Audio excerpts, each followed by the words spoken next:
সুপ্রিয় শিক্ষার্থীরা, আশা করি সকলেই ভালো আছো, নিরাপদে আছো এবং বাসায় অবস্থান করছো এবং পূর্বে যে পঠিত বিষয়গুলো বা পাঠগুলো ছিল সেগুলো তোমরা বাসায় অনুসরণ করছো। তো আজকের ক্লাসে আমি তোমাদের সকলকে স্বাগতম জানাচ্ছি।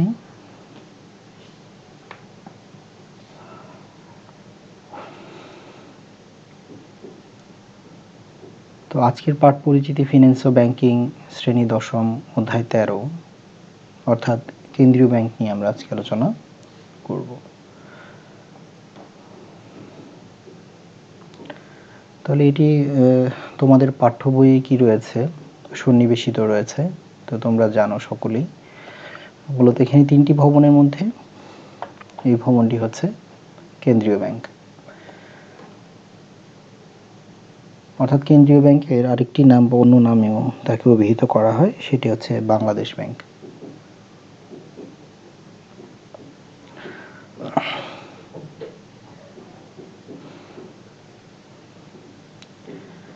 তাহলে ফেডারেল রিজার্ভ ব্যাংক, তাহলে এটি কি? এটি কেন্দ্রীয় ব্যাংক, ইউনাইটেড স্টেটসের বা আমেরিকার কেন্দ্রীয় bank. State bank of Pakistan, এটা পাকিস্তানের কেন্দ্রীয় ব্যাংক।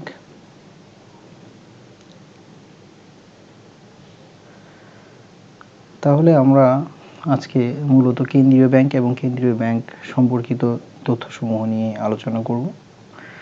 এটি 13তম অধ্যায়, এই বইয়ের ব্যাংকিং অংশের শেষ অধ্যায়।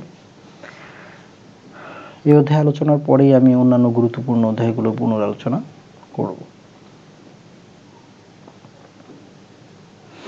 তাহলে আজকের পাঠ থেকে তোমরা কি শিখতে পারবে? কেন্দ্রীয় ব্যাংক কি তা বলতে পারবে, কেন্দ্রীয় ব্যাংকের উদ্দেশ্যসমূহ চিহ্নিত করতে পারবে। তাহলে কেন কেন্দ্রীয় ব্যাংক বা কোন উদ্দেশ্যে কেন্দ্রীয় ব্যাংক পরিচালিত হয় বা তাদের কার্যক্রম পরিচালনা করে, তাহলে সেই বিষয়গুলো তোমরা কি করতে পারবে? চিহ্নিত করতে পারবে, বলতে পারবে, লিখতে পারবে এবং জানতে পারবে।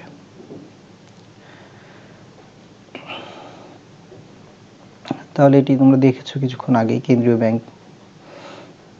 তাহলে এটি দ্বারা কি বোঝানো হচ্ছে? অর্থাৎ আমাদের যে দেশীয় অবকাঠামো, সেই অবকাঠামো উন্নয়নে কেন্দ্রীয় ব্যাংক ওতপ্রোতভাবে জড়িত এবং সাহায্য সহযোগিতা করে থাকে। তার মানে অর্থাৎ কেন্দ্রীয় ব্যাংক অর্থনৈতিক উন্নয়নে বা অর্থনৈতিক কল্যাণ সাধনে গুরুত্বপূর্ণ ভূমিকা রাখে। এরপরে রয়েছে মুদ্রা প্রচলন বা মুদ্রা ছাপানো বা নোট প্রচলন। এটি একমাত্র একটি দেশের প্রধান ব্যাংক হিসেবে কেন্দ্রীয় ব্যাংকেরই কি রয়েছে? অনুমতি রয়েছে। যদি এরকম না থাকতো তাহলে যে কোনো ব্যাংকই করতে পারতো ছাপার মেশিন ক্রয়ের মাধ্যমে তারা মুদ্রা ছাপিয়ে বাজারে থাকতে পারত। অথবা যদি জনগণের মধ্যে এই অধিকার দেওয়া হতো তাহলে জনগণ কি করতে পারত? তারা নিজেরাই মুদ্রা ছাপিয়ে কি করতে পারত? বাজারে ছাড়তে পারত। তাহলে এই ক্ষেত্রে একটি অসুস্থ প্রতিযোগিতা শুরু হয়ে যেত। সেই জন্য একটি নিয়ন্ত্রণ সংস্থা থাকা প্রয়োজন। তাহলে যারা কি করবে? সম্পূর্ণ বিষয়টি মনিটরিং করবে, পর্যবেক্ষণ করবে এবং নিয়ন্ত্রণ করবে। সে কারণেই কেন্দ্রীয় ব্যাংক ভিন্ন দেশ, পৃথিবীর যে কোনো দেশেই নোট বা মুদ্রার প্রচলন অন্য কোনো ব্যাংক করতে পারে না। তাহলে এটি একটি গুরুত্বপূর্ণ কাজ।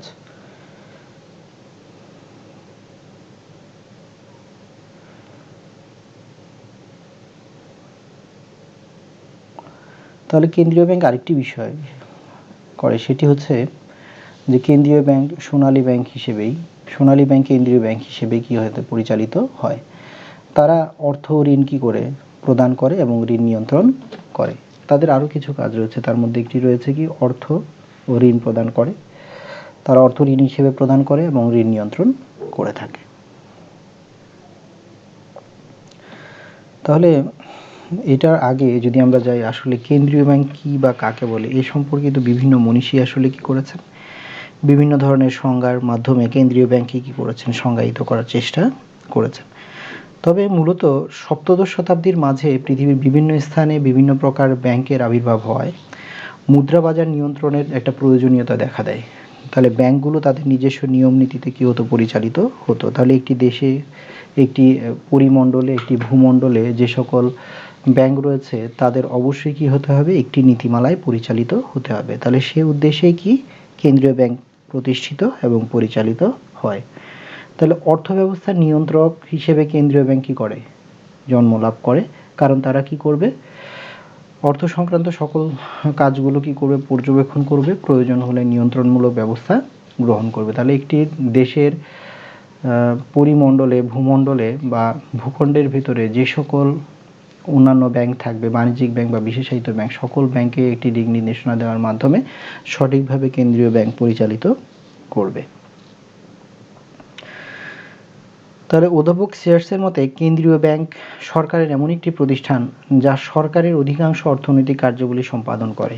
এখানে একটি গুরুত্বপূর্ণ কথা বলা আছে যে কেন্দ্রীয় ব্যাংক সরকারের এমন একটি প্রতিষ্ঠান যা সরকারের অধিকাংশ অর্থনৈতিক কার্যাবলী সম্পাদন করে এবং যা উক্ত কার্যাবলী সম্পাদনকালে বিভিন্ন উপায়ে দেশের আর্থিক প্রতিষ্ঠানগুলোর কার্যাবলীর উপর প্রভাব বিস্তার করে, সরকারের আর্থিক নীতি বাস্তবায়ন করে থাকে। অর্থাৎ কেন্দ্রীয় ব্যাংক পরোক্ষভাবে বললে যে সরকারের ব্যাংক, তাহলে সরকারের ব্যাংক হিসেবে সরকারের বেশিরভাগ কার্যাবলী, আর্থিক কার্যাবলীগুলো তারা কি করতে থাকে, সম্পাদন করে থাকে।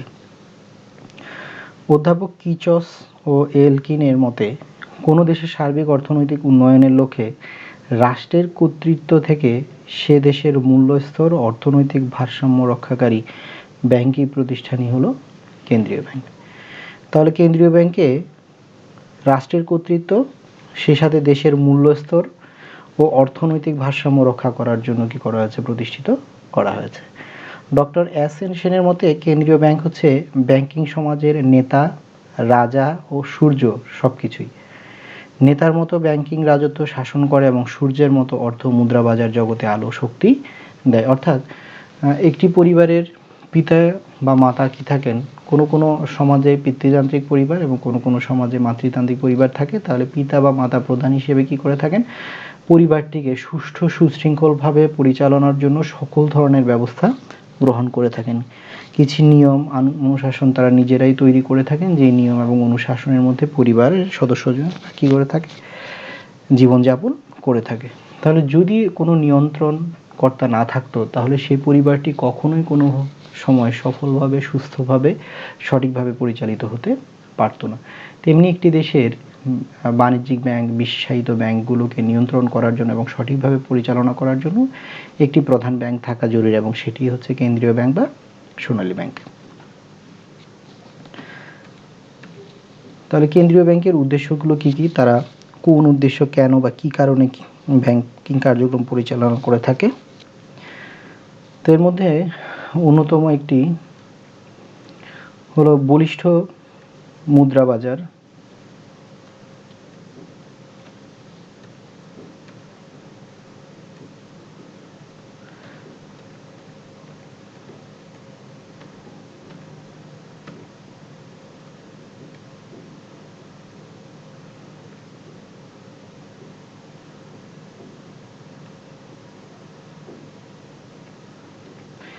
বলিষ্ঠ মুদ্রা বাজার গঠন ও নিয়ন্ত্রণ।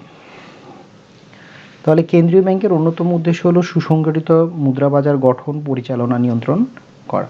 তাহলে বলা হয়েছে তিনটি বিষয়, যে সুসংগঠিত মুদ্রা বাজার গঠন, পরিচালনা ও নিয়ন্ত্রণ করা। গঠন, পরিচালনা, নিয়ন্ত্রণ করা। তাহলে কেন্দ্রীয় ব্যাংকের হাতে কি রয়েছে, এই দায়িত্বটি অর্পিত রয়েছে। কেন্দ্রীয় ব্যাংকের হাতে কি রয়েছে, এই দায়িত্বটি অর্পিত রয়েছে। তারা একটি সুসংগঠিত মুদ্রা বাজার কি করবে, বিভিন্ন আইনি প্রক্রিয়ার মাধ্যমে এবং বিধিনিষেধ এবং বিভিন্ন শর্তর মাধ্যমে কি করবে, সেটি তৈরি করবে এবং সেই অনুযায়ী তারা সেটি কি করবে, অন্যান্য বাণিজ্যিক ব্যাংক এবং বিশেষায়িত ব্যাংকগুলোকে পরিচালিত করবে বা পরিচালনা করতে বাধ্য করবে। এবং পরিশেষে যদি কোনো ভুল ত্রুটি দেখা দেয় তাহলে সেগুলোর জন্য তারা কি করবে, নিয়ন্ত্রণমূলক ব্যবস্থা গ্রহণ করবে। না হলে কি হবে, যে সকল বাণিজ্যিক ব্যাংক এবং বিশেষায়িত ব্যাংকগুলো রয়েছে তাদের মধ্যে একটি অসুস্থ প্রতিযোগিতা শুরু হয়ে যাবে বিশেষ করে ঋণ প্রদানের ক্ষেত্রে এবং ঋণের সুদ গ্রহণের ক্ষেত্রে। তাহলে তারা ইচ্ছামতো কি করবে সেটি পরিচালনা করতে পারবে, তখন একটি দেশের অর্থনৈতিক ব্যবস্থায় নেতিবাচক প্রভাব পড়বে। সেই জন্যই কেন্দ্রীয় ব্যাংক কি করেছে, সেই নীতিমালাগুলো নির্ধারণ করেছে এবং তৈরি করেছে, এবং সেই নীতিমালা অনুযায়ী অন্যান্য বাণিজ্যিক ব্যাংক, বিশুদ্ধ ব্যাংকগুলো পরিচালিত হচ্ছে। তাহলে এখানে তৈরি পোশাক শিল্প, তোমরা জানো আমাদের দেশের রপ্তানির অন্যতম একটি খাত তৈরি পোশাক শিল্প। এর সঙ্গে যুক্ত হয়েছে বর্তমানে জাহাজ নির্মাণ শিল্প, এবং বাংলাদেশ বিশ্বের বিভিন্ন দেশে সুনামের সাথে কি করছে, জাহাজ তৈরি করছে, রপ্তানি করছে। তাহলে অর্থনৈতিক উন্নয়নেও কি করছে, এ সকল খাতগুলো অবদান রাখছে। তাইলে অর্থনৈতিক পরিকল্পনা গ্রহণ ও বাস্তবায়নের মাধ্যমে প্রকৃত অর্থে দেশের অর্থনৈতিক উন্নয়ন বা ইকোনমিক ডেভেলপমেন্ট সাধনের উদ্দেশ্যে কেন্দ্রীয় ব্যাংক প্রতিষ্ঠিত হচ্ছে। তাহলে তারা কি করছে, যে নিয়ম বা গাইডলাইন তৈরি করে দিচ্ছে, সেই গাইডলাইনে কি হচ্ছে, অন্যান্য বাণিজ্যিক এবং বিশেষিত ব্যাংকগুলো পরিচালিত হচ্ছে।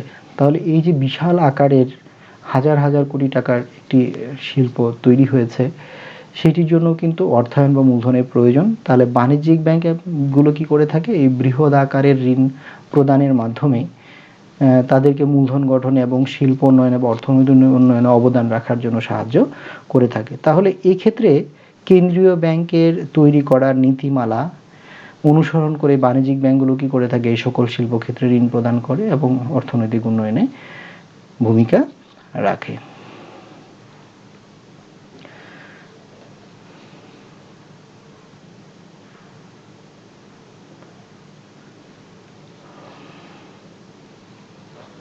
তাহলে নোট ও মুদ্রা প্রচলন, কিছুক্ষণ আগে আমি বলেছি আসলে যে নোট ও মুদ্রা প্রচলনের একছত্র অধিপত্য এবং অধিকার রয়েছে শুধুমাত্র একটি দেশের কেন্দ্রীয় ব্যাংকের উপর। আমাদের দেশে ধাতব মুদ্রার প্রচলন প্রায় কমে গেছে বলা যায়।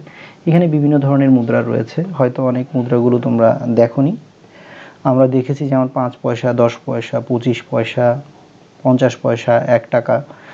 তাহলে আমরা কিন্তু এইসব পয়সা দেখেছি এক সময়, এবং বাংলাদেশের অর্থনৈতিক অবস্থা, মুদ্রাস্ফীতি কম থাকার ফলে তখন 5 পয়সা দিয়েও কি পাওয়া যেত, বা 25 পয়সা দিয়েও কোনো দ্রব্য পাওয়া যেত। তো বর্তমানে পাওয়া যায় না, সেই জন্য মুদ্রাগুলোকে কি করা হয়েছে, বিলুপ্ত ঘোষণা করা হয়েছে। বর্তমানে 5 টাকার এবং 2 টাকা এবং 1 টাকার ধাতব মুদ্রা বাংলাদেশের বাজারে কি রয়েছে, প্রচলিত রয়েছে। কাগজের নোটের মধ্যে 2 টাকা, 5 টাকা, 10 টাকা, 20 টাকা, 30 টাকা, 30 টাকা থেকে 40 টাকার একটি নোট রয়েছে, 50, 100, 200, 1000 এবং 2000 টাকার একটি নোট বাজারে আসার সম্ভাবনা রয়েছে। তাহলে এই যে নোটগুলো বিভিন্ন উপাদান দিয়ে তৈরি এবং ছাপানো, এগুলো যে কেউ চাইলেই পারবে না, তার জন্য একচ্ছত্র অধিকার প্রাপ্ত হয়েছে শুধুমাত্র কেন্দ্রীয় ব্যাংক। তাহলে কেন্দ্রীয় ব্যাংকের একটি নোট ও মুদ্রা প্রচলন করা এবং তা সুষ্ঠুভাবে বন্টন।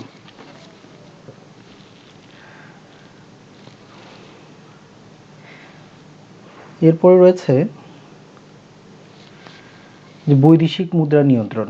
এটা আসলে তোমরা যে অর্থে বুঝতে পারছো সেরকম নয়। বৈদেশিক মুদ্রা কিন্তু আমরা নিয়ন্ত্রণ করতে পারবো না, তবে বৈদেশিক মুদ্রার বিনিময়ের হার নির্ধারণ, বৈদেশিক মুদ্রার বিনিময় হার নির্ধারণ। তাহলে কেন্দ্রীয় ব্যাংক বৈদেশিক মুদ্রা আগমন নির্গমন নিয়ন্ত্রণ করে, অর্থাৎ একটি দেশে কতটুকু বৈদেশিক মুদ্রার স্থিতি থাকা প্রয়োজন এবং কতটুকু বৈদেশিক মুদ্রা দেশের বাইরে যাচ্ছে, সেটি কি করে থাকে, কেন্দ্রীয় ব্যাংক নিয়ন্ত্রণ করে থাকে। তা আমদানি ও রপ্তানিকে দেশের অর্থনৈতিক অনুকূলে রাখতে হলে বৈদেশিক মুদ্রার উপর কি করতে হবে, অবশ্যই নিয়ন্ত্রণ অপরিহার্য এবং নিয়ন্ত্রণ করতে হবে। যেমন এখানে দেখো মাঝখানের সিম্বলটাকে কি দেখানো হয়েছে, বাংলাদেশ ব্যাংক। তাহলে রূপালী ব্যাংক, সোনালী ব্যাংক, জনতা ব্যাংক, কৃষি ব্যাংক ইত্যাদি।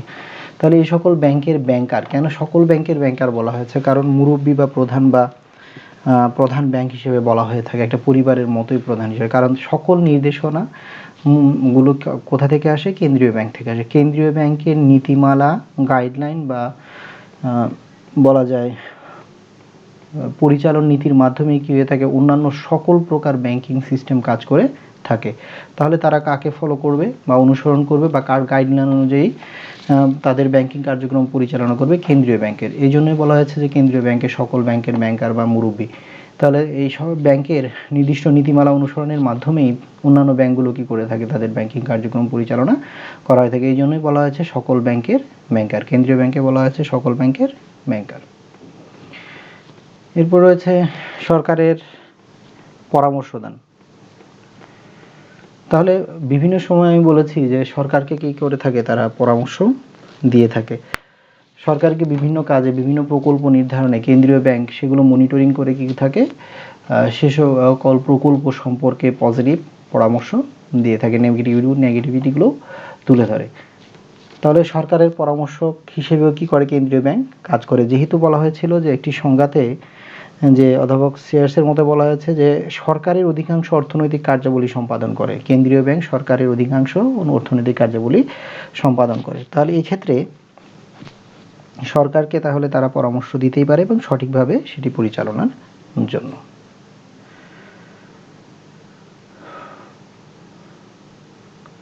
তাহলে এখানে আমরা কিছু পড়ে ফেলেছি উদ্দেশ্য।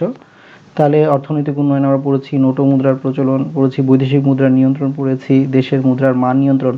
তাহলে দেশের মুদ্রার মান নিয়ন্ত্রণেও কি করে থাকে, তারা কাজ করে থাকে। যেমন কেন্দ্রীয় ব্যাংক বৈদেশিক বিনিময় নিয়ন্ত্রণ করে, তেমনি কি করে থাকে, দেশের মুদ্রার মান অক্ষুণ্ণ রাখতে কি করে থাকে, তারা কাজ করে থাকে। এরপর হচ্ছে ব্যাংক সমূহের ব্যাংকার আমরা আলোচনা করেছি। নিকাশ ঘর হিসেবে কাজ করা, অর্থাৎ নিকাশ ঘর কাকে বলে, তাহলে যে গোটা ব্যাংকিং ব্যবস্থার মধ্যে সময় সাধনের জন্য বাণিজ্যিক ব্যাংক সমূহের মধ্যকার লেনদেন নিষ্পত্তি করে থাকে। তাহলে বাণিজ্যিক ব্যাংক গুলো নিজেদের মধ্যে যে লেনদেন, সেই লেনদেনটি নিষ্পত্তি করে থাকে কে, বাণিজ্যিক ব্যাংক, অর্থাৎ লেনদেন নিষ্পত্তির স্থানকে নিকাশ ঘর বলা হয়েছে। তাহলে বাণিজ্যিক ব্যাংক অন্যান্য বাণিজ্যিক ব্যাংকগুলো, কেন্দ্রীয় ব্যাংক অন্যান্য বাণিজ্যিক ব্যাংকগুলোর ব্যাংকার সমূহের মধ্যে লেনদেন নিষ্পত্তি করে হিসেবে কাজ করে, সেজন্য কি বলা হয়েছে, এটাকে নিকাশ ঘর হিসেবে কাজ করে, এটা বলা হয়েছে। এরপর হচ্ছে ঋণ নিয়ন্ত্রণ বলেছি, সরকারকে পরামর্শ দেওয়া বলেছি, মূল্য স্তর স্থিতিশীল রাখা। তাহলে অস্থিতিশীল মূল্যস্তর অর্থনীতিতে মন্দাভাব দেখা দেয়। এখন অস্থিতিশীল বলতে বর্তমানে পেঁয়াজের দাম 100 টাকা, আলুর মূল্য 50 টাকা। তাহলে এটি একটি মানুষের মনের মধ্যে নেতিবাচক প্রভাব ফেলবে এবং অর্থনীতিতে মন্দাভাব চলে আসবে। তাহলে যখন মানুষ বেশি কিনতো, এখন হয়তো পারলে তারা কিনবে, তাহলে না পারলে দ্রব্যগুলো কিনবে না, তাহলে এগুলো স্থিতিশীল অবস্থায় রয়ে যাবে এবং এগুলো বিক্রি হবে না। তাহলে অস্থিতিশীল মূল্যস্তর অর্থনীতিতে কি দেখা দিবে, একটা মন্দাভাব দেখা দিবে। তাই কেন্দ্রীয় ব্যাংক অর্থ সরবরাহ নিয়ন্ত্রণ রেখে মূল্যস্তরের কি করে, স্থিতিশীলতা রক্ষা করে। তাহলে সরকার অনেক সময় কি করা যায়, এই ধরনের উদ্বুদ্ধ পরিস্থিতিতে কি করে, ঘাটতি, হ্যাঁ, অর্থাৎ ভর্তুকি দিয়ে কি করে থাকে, যেমন এখন টিসিবি বিক্রি করে থাকে বিভিন্ন পণ্য, তাহলে এখানে কম দামে পণ্য বিক্রয় করা হচ্ছে। তারা কিভাবে করতে পারছে, বেশি দামে পণ্য ক্রয় করে কম দামে জনগণের মাধ্যমে তারা বিক্রি করছে। আবার এই ক্ষেত্রে কি করছে, কেন্দ্রীয় ব্যাংক থেকে বিভিন্ন সময় অর্থ সংগ্রহ করে সরকার সেই পণ্যগুলো কিনে জনগণের মাধ্যমে কি করছে, বিক্রয় করছে ভর্তুকি প্রদানের মাধ্যমে। তাহলে এই ক্ষেত্রে কেন্দ্রীয় ব্যাংক তাদেরকে, সরকারকে ঋণ দিয়ে কি করে থাকে, সাহায্য করে থাকে। তারপরে সরকারের ব্যাংক বলেছি, জনকল্যাণ। যেহেতু কেন্দ্রীয় ব্যাংক কোনো মুনাফাভোগী প্রতিষ্ঠান নয়, একটি কথা তোমরা মনে রাখবা সবসময়, তাই জনগণের কল্যাণে নিয়োজিত থাকাই কেন্দ্রীয় ব্যাংকের মুখ্য উদ্দেশ্য। অর্থাৎ জনগণের কল্যাণ হয় এমনভাবে যেন ব্যাংকিং খাতটি পরিচালিত হয়, সেই লক্ষ্যে কেন্দ্রীয় ব্যাংক সবসময় কি করে থাকে, কাজ করে থাকে। তাহলে পরোক্ষভাবে তারাও কি করে থাকে, জনকল্যাণ করে থাকে। এবং জনবিরোধী বা মানুষের অকল্যাণ হয় এই ধরনের কার্যক্রমে যেন অন্যান্য বাণিজ্যিক ব্যাংক বা বিশেষায়িত ব্যাংকগুলো অংশগ্রহণ করতে না পারে, সে বিষয়টি তারা মনিটরিং করে। সম্পদের সুষম বন্টন, অর্থাৎ বিভিন্ন প্রকল্প প্রণয়ন ও বাস্তবায়নের মাধ্যমে দেশের সম্পদের সুষম বন্টন নিশ্চিত করা কেন্দ্রীয় ব্যাংকের একটি লক্ষ্য। তাহলে কেন্দ্রীয় ব্যাংক এবং বাণিজ্যিক ব্যাংক বিভিন্ন অঞ্চলকে বিশেষায়িত অঞ্চল ঘোষণা করেছে। কেন করেছে, সেই অঞ্চলকে উন্নয়নের লক্ষ্যে। অর্থাৎ একটি নির্দিষ্ট অঞ্চলে যদি সহজ শর্তে ঋণ দেওয়া হয় এবং সেখান থেকে কর আরোপ করা না হয়, তাহলে সহজেই অনেকেই সেখানে আগ্রহী হবে ব্যবসায় প্রতিষ্ঠানে স্থাপনের জন্য এবং সেই অঞ্চলটি সার্বিকভাবে কি হবে, উন্নত হবে। তাহলে একটি অঞ্চল অর্থনৈতিকভাবে উন্নত আর একটি অঞ্চল অর্থনৈতিকভাবে উন্নত নয়, তাহলে এইভাবে ঋণ প্রদানের মাধ্যমে সহজ শর্তে এবং বিশেষ শর্তে বাণিজ্যিক ব্যাংক এবং কেন্দ্রীয় ব্যাংক কি করে থাকে, কাজ করে থাকে। মূলধন গঠনে সহায়তা করে, তোমরা জানো। সুসংগঠিত ব্যাংকিং ব্যবস্থা করে তাহলে আলোচনা যায় ব্যাংক ব্যবস্থার পথ প্রদর্শক। তাহলে যেহেতু কেন্দ্রীয় ব্যাংক সকল ব্যাংকে একটি নীতিমালার আলোকে পরিচালনা করতে বাধ্য করে থাকে, তাহলে তারাই কি করছে? পথ প্রদর্শক। তারা পথ দেখাচ্ছে যে কিভাবে একটি দেশের ব্যাংকিং ব্যবস্থা পরিচালিত হওয়া উচিত এবং পরিচালিত হচ্ছে। তাহলে পরবর্তীতে এটির ব্যত্যয় ঘটলে তারা বিভিন্ন নিয়ন্ত্রণমূলক ব্যবস্থা গ্রহণের মাধ্যমে কি করছে? সেগুলোর উত্তরণে কাজ করছে। তাহলে এভাবেই তারা অন্যান্য ব্যাংকে কি করছে? পথ দেখিয়ে চলছে যুগের পর যুগ। তাহলে এভাবেই তারা ব্যাংক ব্যবস্থার পথ প্রদর্শক হিসেবে কাজ করছে।